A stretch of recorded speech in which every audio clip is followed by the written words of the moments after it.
Hello, welcome back to my haunted library. It's Regina.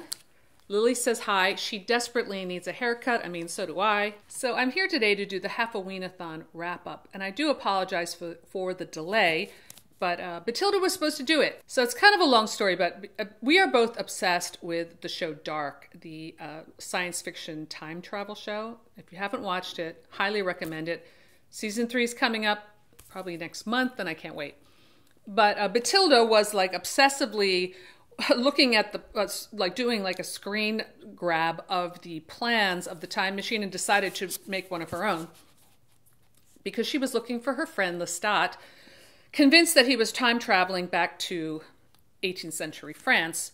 And anyway, we haven't seen her since. Hopefully she will turn up eventually. But in the meantime, I decided that I would do the wrap-up for the Halfoweenathon. So the first book that we read was The Southern Book Club's Guide to Slaying Vampires by Grady Hendrix. This is a brand new book that just came out and highly recommended. I gave it 5 out of 5 stars. I really enjoyed it. Grady Hendrix wrote a number of novels, most of which I read. I've never read the one Horror Store, but I read the other 2. He's also the author of Paperbacks from Hell, which is the definitive guide to those wonderful 80s style paperbacks that a lot of us here on BookTube in the horror community collect, myself included. So I really enjoyed this book.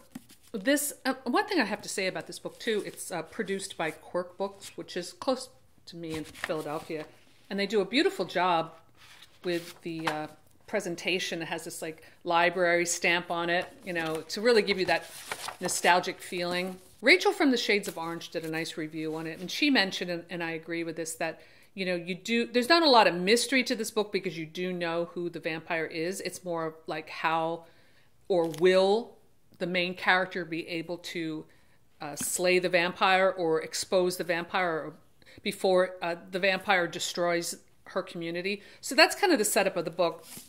And it's really good. I like how it's divided into different sections according to what books the book club is reading. And there are some tongue-in-cheek elements to this, like Grady Hendrix' other work. But I found this to be more of like a serious novel and a more ambitious novel, I think. So the next book I read for Halfoweenathon is kind of a disappointment. And I ended up skimming the last like third of it.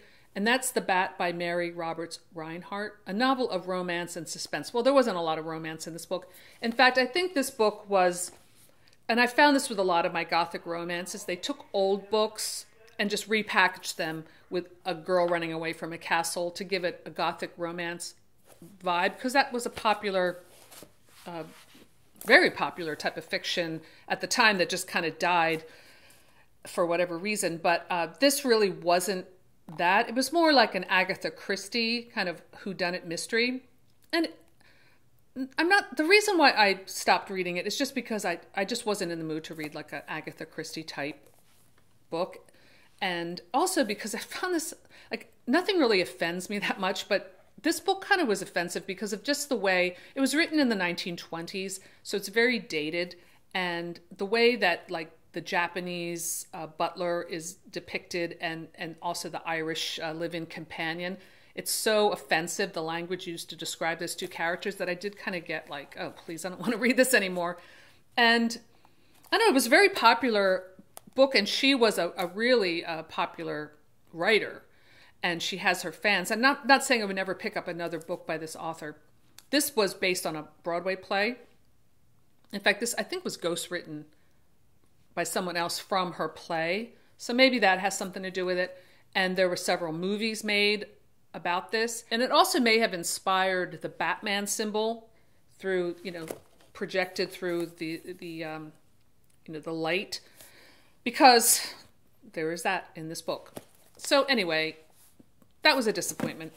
The third book I read for Halfoweenathon was really great, and I enjoyed it. Every detail in this, and that's Dressed to Kill, a novelization of the screenplay. And this novel was written by Brian De Palma, who did the film and perhaps did the screenplay. I have to look into that. And Campbell Black also. I was really happy to find this paperback, and I think I got it on eBay in a haul. I really enjoyed this. It's one of my favorite movies, so I watched that again. And it's just, to me, Brian De Palma is like a Dario Argento in the way he styles his films. The elevator scene in this movie is just one of the best, like, visually stunning kill scenes of any horror movie besides Argento. I mean, I really think he's on the same level, American version of that. Really enjoy it. Love this movie. And the book is very true to the story, but what I liked about the book and what I was like, it really enhanced my viewing experience of the movie, or the movie I love so well, because I got to know the characters better through the book. For example, the Angie Dickinson character is very well developed in the book, and you kind of understand her motivations more than what you just glean from the film. So that's what I read for Halfoweenathon. And as far as putting the costume on, I'm going to leave that to Batilda, because I did find this in my camera phone, and let's cut to it right now. So I heard this rumor about Lestat that he has been time traveling. That's why he hasn't called me. So I thought, why not watch Dark for the third time? Netflix Dark, a wonderful sci-fi show. If you don't watch it, you must watch it. It's so good. And as I've been watching it, I've been freezing the picture and studying the design for the time travel machines. And I've been working on my own time travel machine with my makeup box and my old Quasar television clicker. So we're going to try it right now. So you're witnessing a brand new technology. So the reason I'm dressed like this is I heard Lestat is back in Gay Paris in 1745. So let's see if I can make this work and end up in Paris with Lestat. And I just want to talk to him. This is why I'm dressed like Gabrielle. I just want to blend in and just talk to him and just have a conversation. He doesn't owe me anything. All right, so let's go. Gotta get this right.